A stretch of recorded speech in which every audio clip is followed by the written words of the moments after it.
But I always love to just share a little bit about how did I get here in Winter Garden and enjoying my career. So I know some of you guys here knows where this most beautiful city is. The rest of you, does anybody that doesn't know me already know where this beautiful city is from? Yes, Julie knows because Julie was there with us. So this is Cape Town, South Africa. And my story started when I was driving down the road, the national road, on my way to my final accounting exam. And I had this thought about this final accounting exam because it was the big one. 4 years worked together. And two thoughts. One is I hope I studied enough. About 2 months before we wrote the exam, so I was studying like a nut. The second one was, gee whiz, I really don't like accounting that much. And that was a little bit more alarming than the first thought, because I've been studying it for 4 years. But what I was thinking about myself is, I wonder if there's a career in a way that I can help people kind of dream about the future and then help them accomplish those dreams. And how can I use my skill set to do that? So anyway, I wrote that exam, and the next day, my beautiful girlfriend bought me a ticket to come to the United States. And while we were over here visiting, I think it was about a 2-month visit, unbeknownst to me, without planning a ring, I came over and we got engaged. And about the time we called the parents, we were very excited, and 2 days later the phone rang, and my mother, very, very sad, crying on the phone, says, son, you remember that accounting exam that you were working so hard for? Well, you failed that exam with half of your other classmates, and that was a rude awakening for me, because I've never failed an academic year. But that experience had me go back, move back in with my parents, humble myself, because I was living on a wine farm in Stellenbosch, which is the wine district. Beautiful, beautiful place, like living in the Napa Valley. Moved back in with my parents, and I redid that year. But during that year, I still just, this was gnawing on me. What are you going to do with your life? I was going to get married in the end of my life. And so you could say, a little bit of a crisis. So I did the only thing that made sense, and that is I started praying real hard about the future. And after about 3 months, I got a great answer. And the answer was, go to America, where the dreamers, doers, and givers are, help them maximize or optimize their wealth, and use your experience as an accountant, CPA, business coach, if you would, or tax expert, to help them accomplish that. Well, we did that. We got married. We got back on a plane, 2 suitcases, started here in America. I had to give up my beautiful money, which was pictures of animals in exchange for US money, and really had to learn how to create our first financial plan, which was a basic spending plan or a budget. And I want to talk a little bit about that for businesses tonight, and just discovered the power of planning and how powerful it is when you actually are shoulder to shoulder with your wife, or you have a plan in play to help optimize wealth. So today we've been working with hundreds of families to do 2 things predominantly, and I'm going to talk about 2 things tonight. One is, how do you optimize your personal wealth? How do you optimize your personal wealth? And the second part I'm going to talk about is, how do you optimize your business value? Right? So when you're a business owner, let me just see here. Who here is a business owner? Please put up your hand. All right. Most of us around the table is business owners, right? So I'm going to talk about both these 2 things, because if you're all like me, our retirement or our wealth is really connected to those 2 things. How do I optimize my personal wealth, and how do I optimize my business wealth, right? So that's what I'm going to be talking about and sharing with you in the next 40 minutes or so. But I want to keep it nice and informal. So how about if we do this? If you are really compelled to ask a question, go ahead and ask it. I'm going to stop there. I'm going to answer that with you, and we can go a little bit more deeper if we need. But you will have a great opportunity at the end of our time together tonight to just simply respond and say, hey, I want to know a little bit more. What does it look like for me to, there's 2 kinds of analyses we can help you with. And in your response card, you can indicate either both or one or the other, whatever you prefer. So on this year chance to benefit sheet, this is the one that Susan says, we need you to fill this in. And on here you can respond, and then we can go a little bit deeper for you in your unique situation. All right, are you ready? So I would say this to you. Most business owners will eventually leave their business, right? It's pretty obvious. There's very, very few people that will stay in the business and be there until they die in their 90s. Most people will sell their companies, right? Here's what we know. Most of the time when people sell their companies, it's pretty messy. It's really messy, and it's really behind the 8 ball. It's not really thought out at all. It normally goes something like this. I am so sick and tired of this business, and I'm sick of tired of being sick of tired. I quit. I want to be done. Right? And the person burns out, and at that point in time, it's like, hey, I want to sell this company, and let's turn it on a dime. It is not a good strategy. But this is how most businesses sell. So also, I know you don't feel maybe this way tonight, but if you think about your business is going to be a sizable portion of your entire wealth. More so is if we can simply know how to grow our business very intentionally and know where those factors lies to grow the business intentionally, we can really optimize what the value of that company is going to be. And so I'm going to cover that with you guys tonight. Your business is your future. The business fits squarely or absolutely inside of your personal financial world. And most business owners, when I talk with them and I look at their personal as well as the business side, the business value constitutes about 50 to 80% of their entire wealth, right? So a daunting question, rhetorical question I ask myself sometimes when I'm shaving is like, hey, Hilgardt, how are you optimizing 50 to 80% of your wealth, which is locked up in your business? Now, I know most business people here, you know, we go through different phases, right? We just want to survive. We just want to be very stable. Then we want to be successful. And eventually we want to be significant, and we want to be impactful with our businesses, right?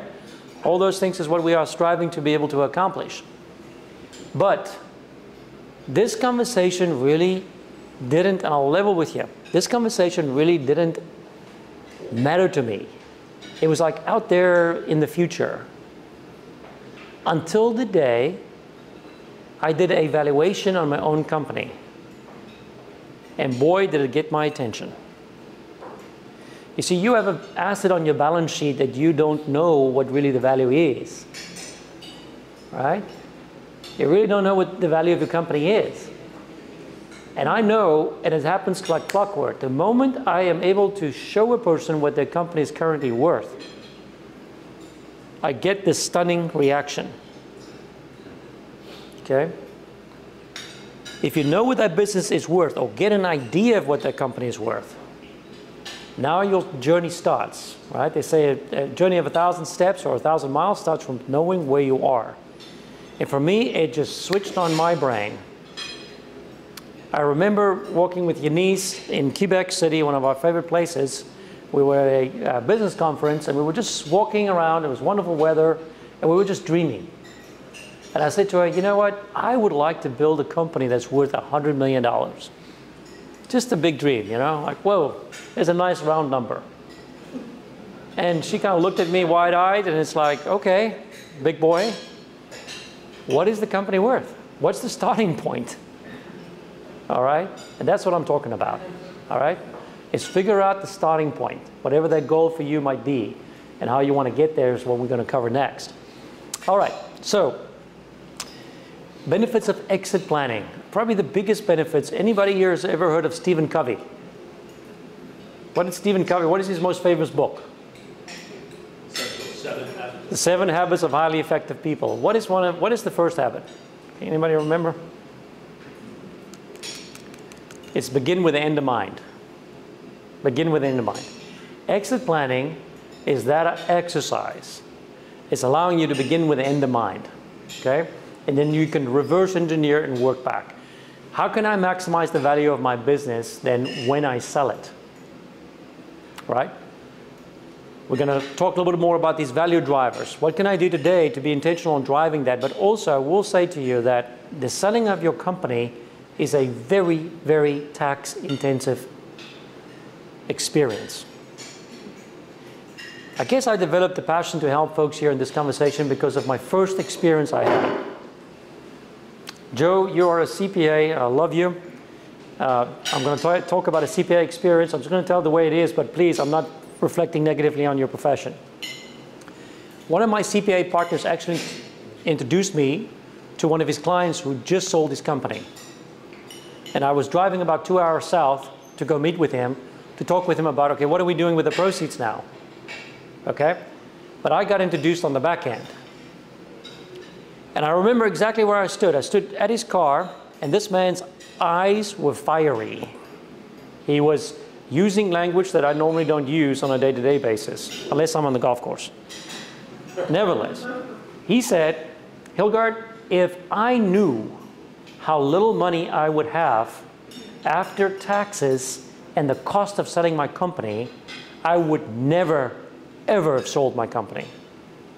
And he was so angry because he didn't do any pre-planning. He discovered in our conversation that, oh crap, I don't have enough money to retire.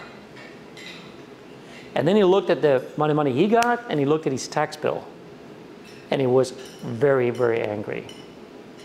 Okay, I want to say this to you. I am in love with the United States tax code. I am absolutely in love. You know why? It is the greatest differentiator between me and every other financial advisor on the side.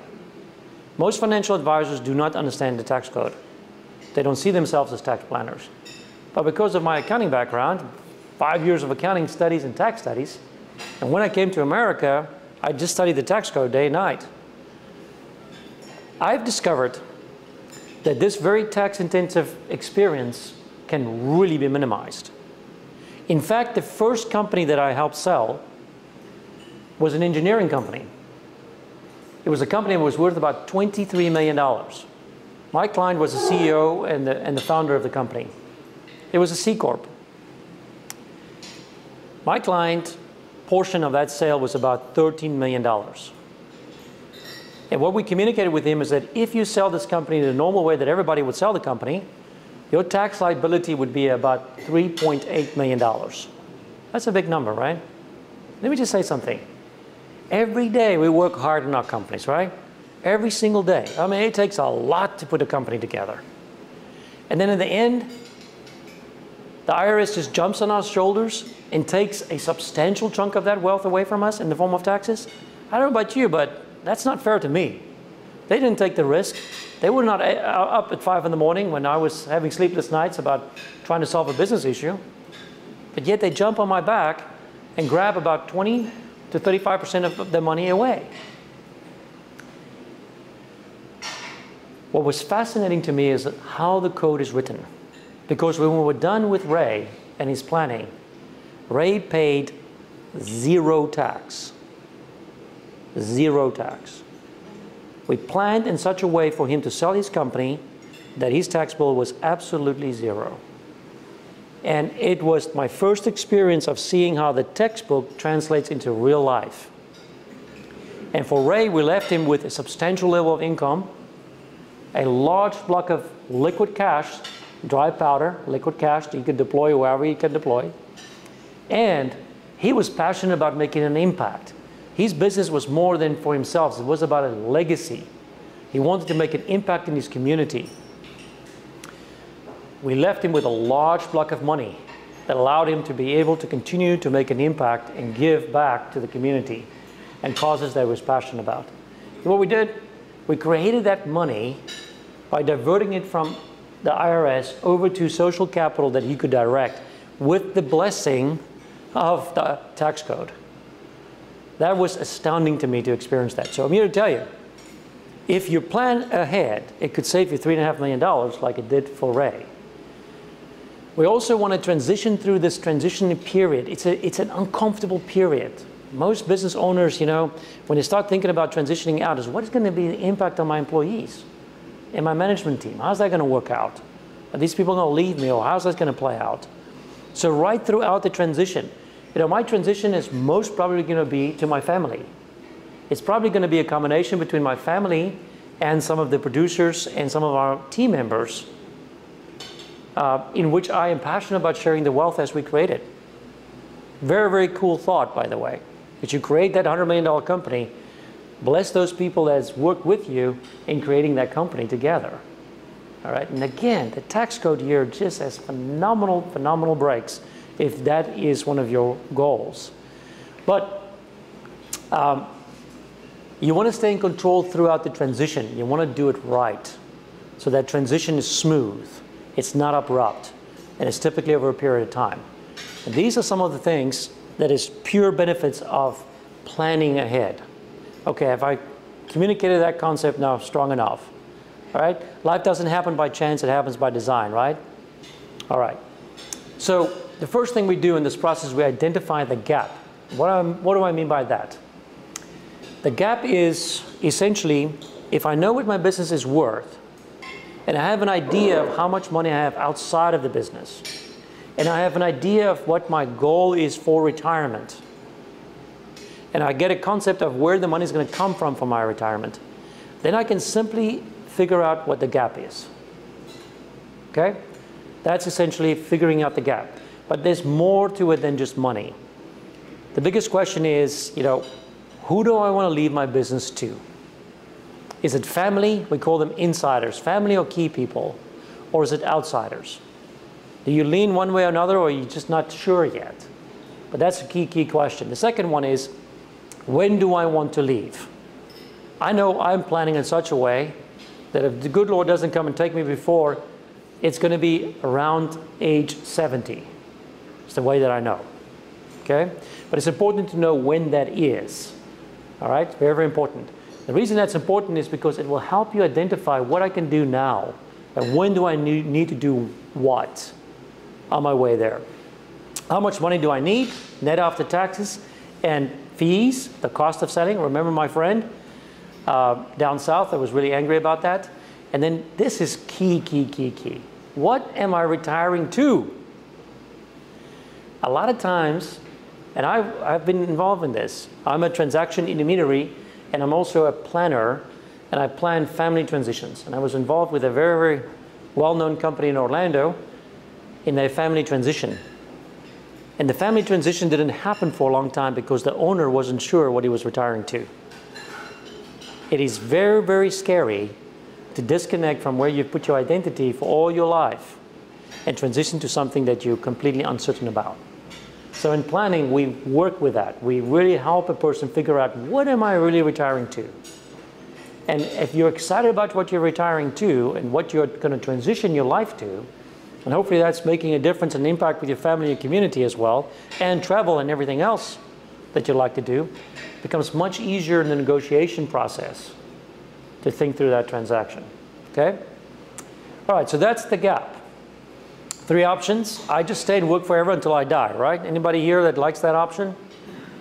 Some people like to. My dad's 83 years old. He's got a small little company that he runs out of his bedroom in property and casualty, and if you take that business away from him, he will slap you.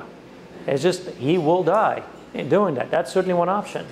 The second option is something a little bit different, is, hey, I will just kind of figure it out when it happens.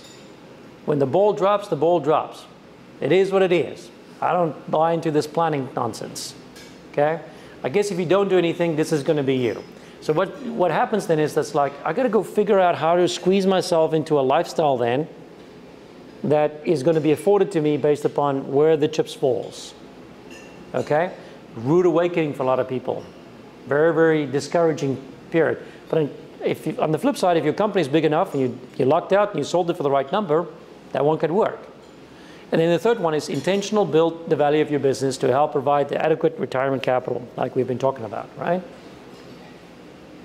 Which way do you want? 1, 2, or 3?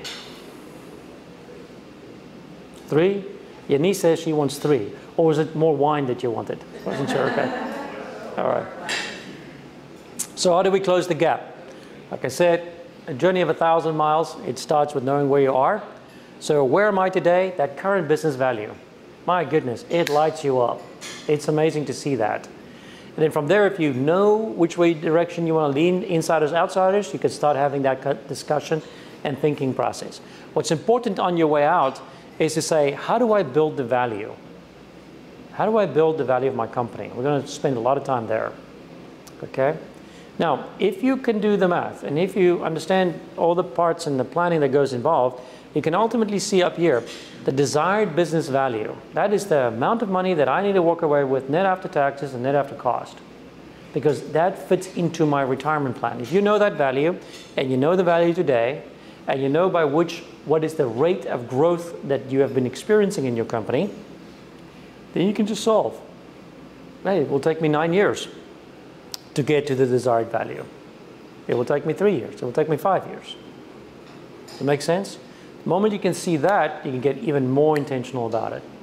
And the beauty of becoming intentional is it happens when it gets your attention. It happens when it makes sense and it becomes real to you. It happens when you want it to happen, right? And that's how you're going to implement the value drivers. But on the way there, we ought to be smart about this, really smart about this. Stephen and I have a very, very good friend with who I had this discussion about 3 years ago. And we heard the same day very, very sad news of our friend going for a run, coming home, and his pacemaker malfunctioning, I think, and dying of a heart attack that day. Now, 6 months later, after that very sad day, I have worked with his widow through the entire process of selling that company. Do you know what was the value of the company that we sold for? It was half of what that company was worth 3 years before. 1/2. And the business growth that they've experienced was good during that 3-year period of time. My friend had good intentions, had really good intentions. The greatest part about what he's done, in my opinion, was I have one thought. I was with Yanis, we were driving up to Savannah when my client's best friend called me, who was also a client, and shared the news. And my only thought that came to me is that he loved his wife. He did the right kind of planning. I mean, it's horrible to hear this news, but I was immediately thinking about her. And I was thinking, he loved his wife. We went through intentional planning, and I believe she's going to be okay. And I called my office and I said, start the process, but as far as I remember, she's going to be okay.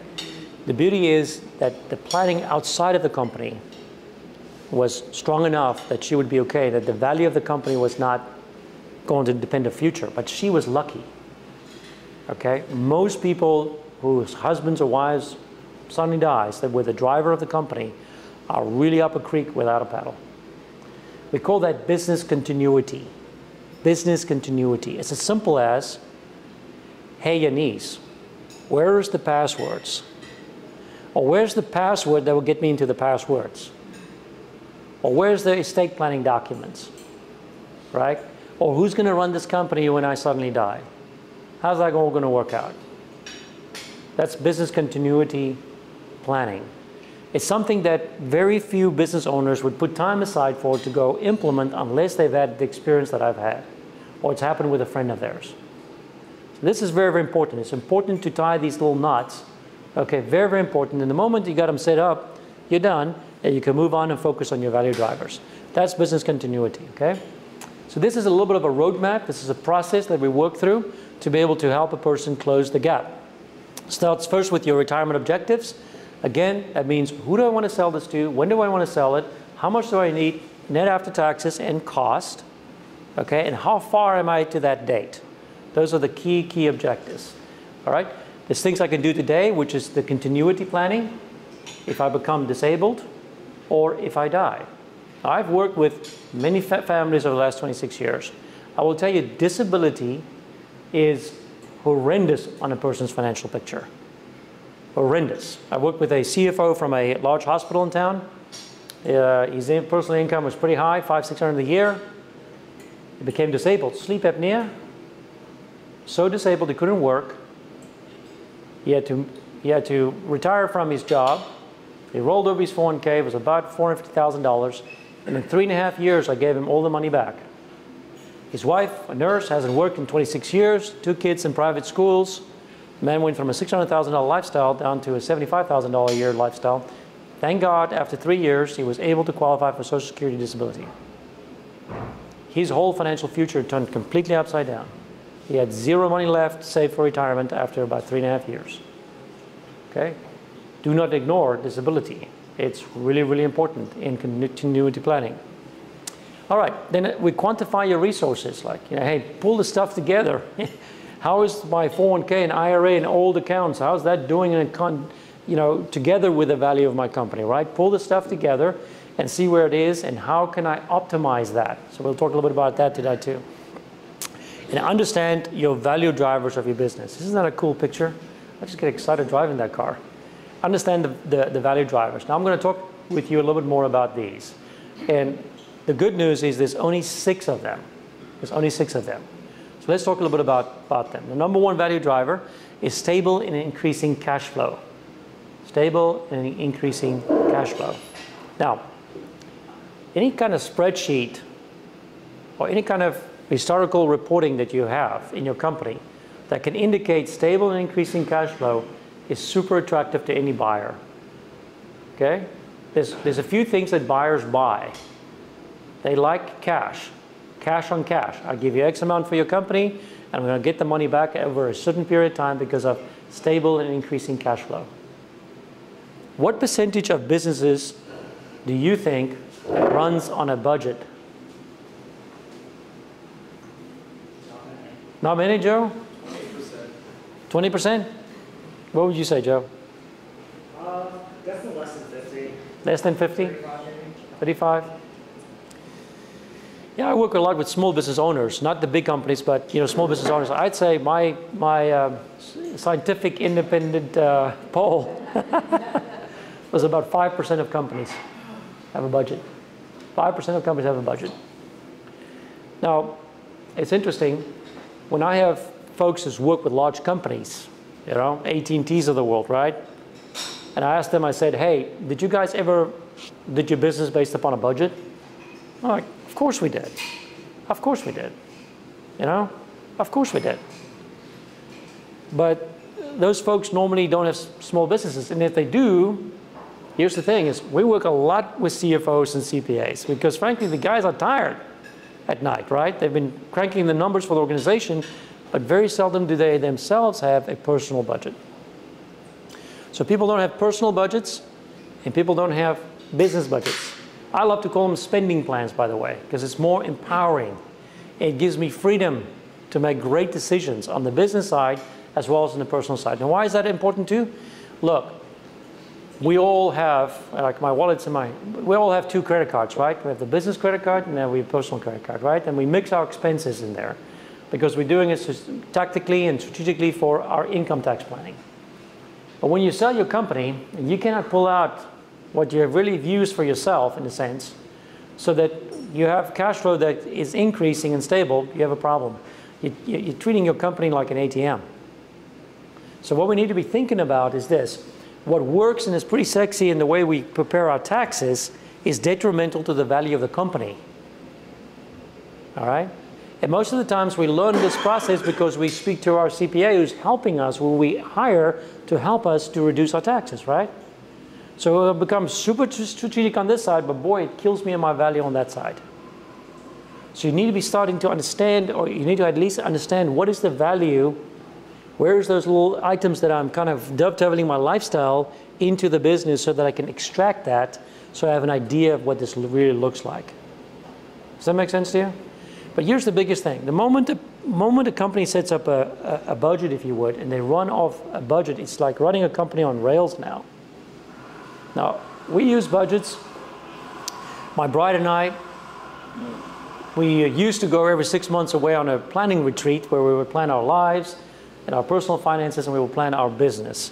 But some of those experiences were trying, was difficult. It's not easy to set up a budget, right? But if you set it up, then these conversations becomes easier and easier and easier, right? Because you set up the system by which you can make decisions, right? But it's very, very important for business valuations. Management team.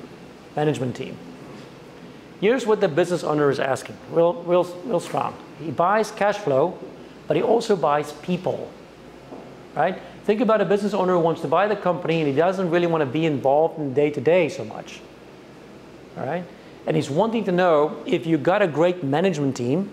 He also wants to know if the managers will stay, the management team will stay after he buys the company, right? Very, very important. Now, there are ways by which you can build incentives in to make sure your management team stays, right? It's kind of looking at this area. Now, most smaller companies don't have a lot of incentive plans for their management team. But when you build that in and you give them great opportunity where they can create wealth with you as you create it together, the stability of them significantly increases. Okay, and you can do that through incentive planning. And in incentive planning, we are free from the rules of what we call qualified plans, ERISA. We're free of that ERISA rules that says it has to be all-inclusive. We can carve out our management team members and we can build specific plans that gives them normally a combination of two things, some cash bonuses and then building wealth long-term with strong incentive and with what you heard maybe in the past called golden handcuffs. These things have vesting schedules. You're getting all the arrows aligned with the management team there and driving the performance. And the other big question that the buyer would be asking is like, hey, if I buy this company and you leave, you know, are you the management team by yourself? Are you the key driver, or would these folks be able to drive this company? I want that increasing and stable cash flow, right? Right? So we are working through a fantastic resource. I want to give you the name of this book. It is fan-freaking-tastic. It's called Traction. Traction. I was going to bring the book. I don't know if you want to go get it on my desk there, Susan, and I can show you the book. Fantastic book that takes these 6 different areas and brings them together in an operating system called an entrepreneurial operating system, and walks you through the process step by step by step by step by step to be able to help you accomplish this, which is very, very cool. Business systems, right? Business owner says, I want to buy cash flow that's increasing and stable. I want to have management team members that's going to be there. And then I'm looking for systems, right? Systems. And we're looking for documented systems. Documented systems. Cool developed systems that you've developed over the years and it's documented. Okay? Think about a McDonald's. The guy wants to step in, he's willing to pay top dollar if there's a manual that his hamburger making people can just follow and just crank out them hamburgers. The coffee make people knows how to make a latte, you know, a cappuccino, whatever else, right? This is the name of the book. Gino Wickman. It's called Traction. Best book I've ever written, ever read, that brings it all together. Gino Wickman. And you know what's interesting, I'm going to read this to you guys because you're going to find this interesting. In the system that he provocates, there are 6 areas. Vision, people, management team, data, we're going to talk about data here, realistic growth strategy, effective financial controls, issues, what are the opportunities for us that we need to solve to grow this company together as a team? What are our issues and how do we solve them? Traction, which basically says, how do I do that in a workable system in 90-day focuses to keep me on track to go boom, boom, boom, boom, boom, boom. The net result of implementing these things, in his experience in teaching it and implementing in companies, is those companies are growing at 18% a year. 18% a year in their value. Now think about that for a moment, right? Think about the gap between my current value and my future value, and what's the difference? It's the growth rate that tells me the amount of years, okay? All right, now again, if you see that your company is worth today, say 5 million, after you pick yourself up from the floor, you go apply 18% to that and jump on a little compound interest calculator, it turns into a very nice value, okay? All right. Business systems, established, diversified customer base. I think that makes sense, right? If all your business is coming from 2 or 3 customers, you got a little problem here going. I'll tell you the way that the buyer negotiates. He says, I'm going to negotiate the price down Because if one of those guys go away, there goes my stable and increasing cash flow, right? Or I'm going to demand that you take a sizable note, okay, that your neck is on the line to keep those customers in play, because that's essentially what I'm buying. But if you know that that's your problem or your struggle, then it's like, okay, let me become intentional. I need to get my marketing system to work to be able to diversify my customer base, reduce the risk. Okay? I will say to you, most buyers are much smarter than sellers. The worst mistake you do is you think you can sell your company and you go on the cheap. You don't want to spend the money for a deal team. I will guarantee you your buyer has a deal team. And here's what a deal team looks like. A deal team is a mergers and acquisition attorney, a super duper planner like myself, right? A CPA, and the team inside that's going to help you pull the documents together, what you need. That's a deal team.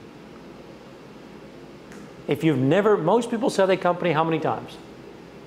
Once. I don't know about you guys, ice skating is not my thing. Besides, in South Africa, we don't have ice. And I'm harmed for life because the first time I got on ice skates, my wife laughed so much at me that I'm still trying to recover from that. If you've never ice skated in your life and you get on a pair of ice skates, I mean, there's only one way you're going, right? It's down. Okay. It's the same thing with selling your company, right? All right, let me move on. Realistic growth strategy. This is really very, very well communicated. Any of you ever heard of this word pro forma? Fancy word for like a 5-year cash flow estimate. I'm actually building mine out right now. All right? Actually building mine out right now. And I will tell you, it takes a lot of work. It takes a lot of work. Okay? But boy, is it powerful. Imagine you can see you've thought out your growth strategy over the next 5 years. You actually have thought out kind of the people that you're going to add to the team and the different strategies, and you've translated that into a cash flow model that shows an increasing, stable and increasing cash flow at a certain rate. Can you imagine the level of clarity that will give you? It's intoxicatingly clear. The moment you can take that, then you can write out your growth strategy for your company, and it's realistic. You are creating such a powerful habit for whenever you sell your company, okay? Because that's what a buyer's going to look for.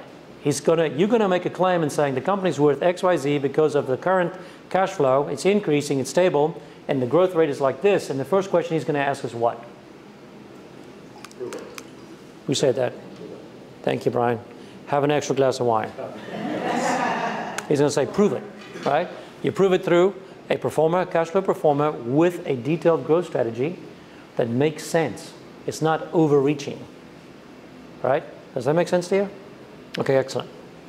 Then effective financial controls. In the book Traction, it is called your numbers. Simple as that. It's your dashboard. Imagine you can run your company with a way that you kind of see these fancy dashboards, right? My wife's got a very fancy car. I love to drive it in now and call it my car whenever I get to borrow it. But she's got this fancy dashboard. Many of you got these new cars, and it's like, man, you just touch everything. There's a button for a cappuccino, you know. It's a button for a massage that's going on. It's amazing, right? But what's cool about driving this car is that you got your dash, right? You got your indicators. I'm not going to ride. I can drive this car. Imagine you can do that for your business. What does your dashboard look like, right? And are these controls that you inputted into your company, are they effective? Now, Joe and I, we did a lot of auditing together. In Joe's previous life, he was an auditor. And in my previous life, I was an auditor.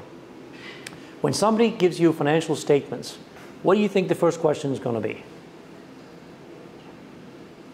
How much am I going to make, or how much am I going to lose? First question they're going to say is it real? Who prepared it? Who prepared it? Okay, cool. Who prepared the financial statements? Do you have an independent CPA firm that has verified those financial statements? Do you have any audits that has been done? Again, we don't want to spend the money on that stuff. But for business valuations, it is key. Okay? Absolutely key. And then how are you in control of your business? Yanis does something amazing for me that we developed together that is amazing. I get a text She's so amazing. It's been going on for, I think it's 10 years, right? For the last 10 years, every Friday I get a text. And in that text, she gives me 5 critical numbers. How much money is in the bank? How much money did we receive this week? What is expenses coming up? What does my personal bank accounts look like? Right? What's my receivables? Every single Friday. I could be playing golf. I glance at my thing, and I normally send her a hallelujah, check mark, or something with a tear mark. It depends, right? Our business goes up and down, right? But I mean, we're in sync. That's effective financial controls, ability for you then to steer your plane or your home, your company's value in a very cool way. Well, any buyer wants to see that stuff, okay? Because what is he trying to figure out? Hey, genius, if I buy your company and you're out of the picture and I step in here, would I be actually take this company and grow it faster than what you have? Okay? Or, hey, genius, can I maintain? You're going at 18%, that's freaking amazing. You're getting tired, I'm ready for the next 10 years, let's go. Okay? By the way, if any of you are interested or want to buy other companies, that's something very, very important too, because a lot of people make mistakes on those things. You could utilize the same process when you're checking out another company that you want to buy. Okay? All right. Those are the 6 value drivers. I feel like this is the meat of what we're going to talk about tonight, so I want to pause here and see if you have any questions about these. Yes, Joe? What do you recommend for the number of years a company should have sales-ready cash flow numbers for? 3 to 5? As long as they can. As long as you can have. It's the longer, the more powerful, I think. I think a buyer is going to look at a trend, right? And they're typically going to dial into like that 5-year mark. Kind of get an idea of where we're coming from and where we're heading, right? To try to assess the value at a point in time, which is when I transact. But I think the more you can show a guy or a buyer, the better. Do you think, like with regard to the last couple of years, COVID was like a bump in the road for a lot of businesses, especially small businesses, and one of ours was shut down and different things like that. Do you think a potential buyer will take that all into consideration, or do you think? Yeah. I'm working right now with 2 brothers that owns an ice cream company up north, and we were looking at the valuations. We're doing it actually tomorrow. We're looking at these evaluations. I brought an evaluation expert in, but they did valuations ex PPP, and then also excluding a year, an odd year like what we've experienced. So yes, there's adjustments that goes on for large PPP loans or EDC loans, and to compensate for an off year like that, a crazy year like that. Yeah. I mean, now we can show, we're coming back from the growth pattern. Yeah. But I was curious what your thoughts were. Yeah. When I do valuations. Let me say this. I get software that helps me do valuations really inexpensively. Okay. The problem is we don't go get a valuation because it costs $5,000 to $15,000. I mean, this company's got 2 of them, and it's $15,000 for a certified business valuation. So the reason we don't go get them is because they cost money, right? So think about our real estate.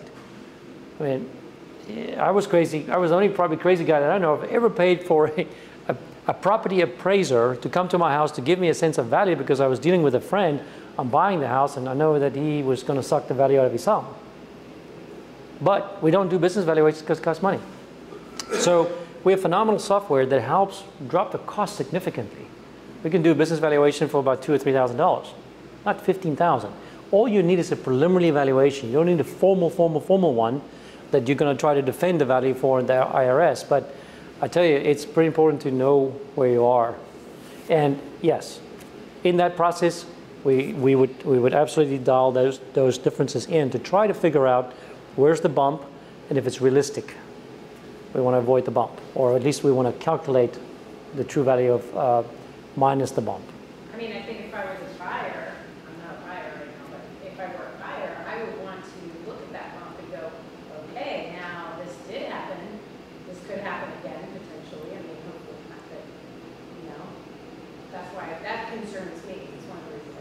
Yeah, yeah. It's a good question. Any other questions on these value drivers? Yeah, well, really just when you went over managing a team and, you know, setting up an incentive or bonus program for your management team. Yeah.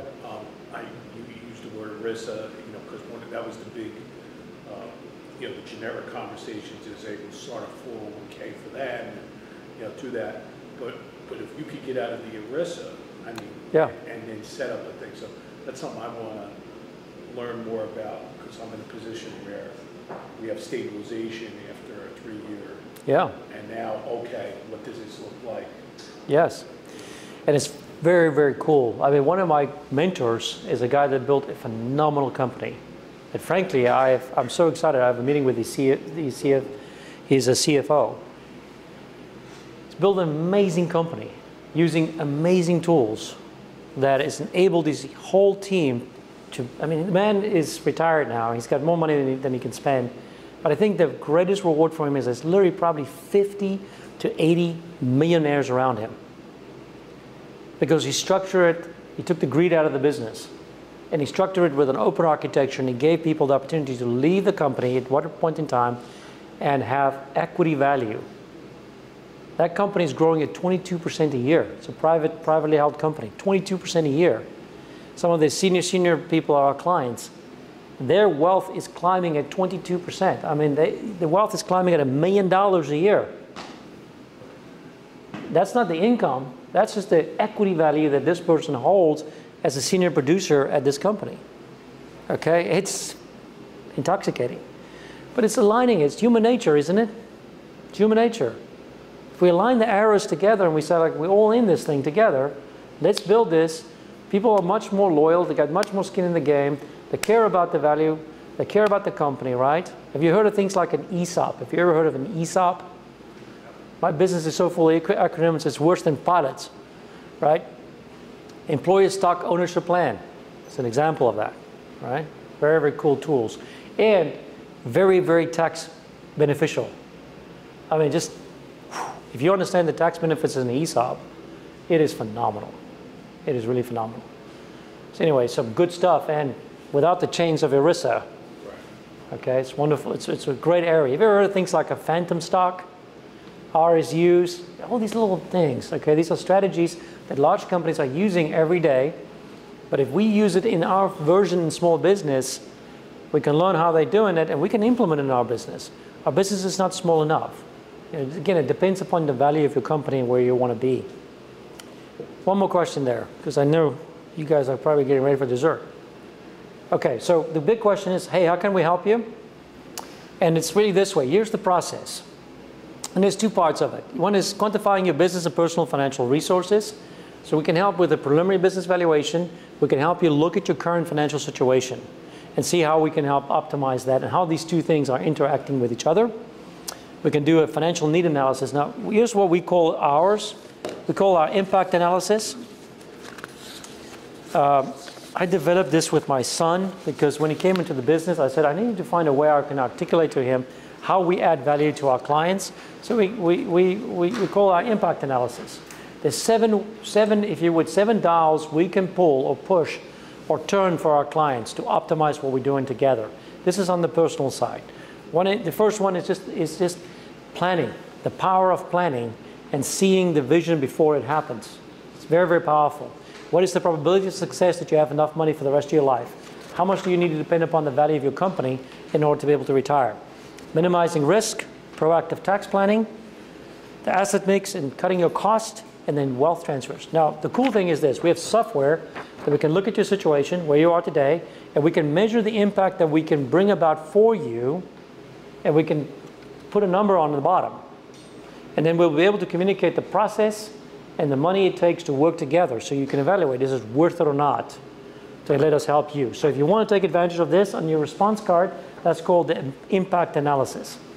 All right, the second piece is really a value driver assessment. And a value driver assessment that we can help you with is kind of figuring out, it's an assessment we can help you with that can figure out where you are today. Where's your areas of biggest interest, second biggest interest, or gaps in the areas that you feel like you're doing great in building value, or areas where you feel like you need some attention to and some focus or some information as to how you can build value in those areas, okay? But the process is you do the financial need analysis, you define the gap, you develop a plan to help build business value, and then you stay in control in the business and the process, right? That's how that works. So next steps is there's the value driver analysis. The value driver analysis, like I said, is looking like that. It's going to give you an indication of where do we need to start in your unique situation. What is the areas we need to focus on?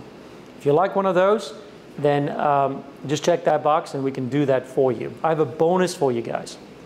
Those who want that, I have a fantastic white paper that we go in detail, much more detail than what I did tonight, describing to you the 6 value drivers and what that means.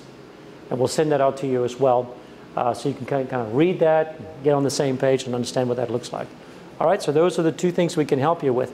Now, I don't know about you guys. Yanis and I went to Greece. Our favorite place in the world, or second favorite place in the world, is Santorini, right? It's got to be Santorini, right? That's your number 1? Okay, Cape Town is my number 1. All right, but okay, Santorini. The problem is, I remember that night, we flew in, it was Mykonos. It's pitch dark. We have a hotel. Okay, they give me this little rental car. This is the time before you dare to put the roaming feature on your phone because you know it's going to be $1 zillion for putting it on for 1 second. That's right. And they gave me this address, and I more or less, you know, in Greek, English, broken English, where I need to get. My goodness, man, we were tired. It was, I think it was like 11 o'clock at night. And we drove for a good hour, hour and 15, hour and 20 minutes around and around and around trying to find this stupid hotel. One time we drove to this side and then turned around and went over to this side, and then we later figured out we just needed to make a left turn here and we would have been on our way to the hotel. All right, finances, business, it can be like that, right? What we would like you what we would want you to do, and this is what I should have done. I should have just sucked it up, turn that roaming feature on, get the GPS on and get my coordinate and get there at that hotel within 10 minutes and go drink something to calm myself down, right? That's what I should have done. All right. So however we can help you, set the GPS line. It starts with really a desire in your own heart about, listen, I have a dream. I want to see this happen in my world. What does that look like? And the moment that starts, then the rest of the pieces just falls in play and the journey becomes fun, less of a grind, and certainly less of a mystery. So if we can help you in that aspect, we'd love to. Just let us know how we can help, okay? All right. Any other final questions before is it dessert time? All right, excellent. Any other further questions before we have dessert time together? Awesome. Well, you guys were awesome. I'm around here. I'm going to have my dinner now with you guys, so please enjoy and enjoy the great dinner. Thank you, guys.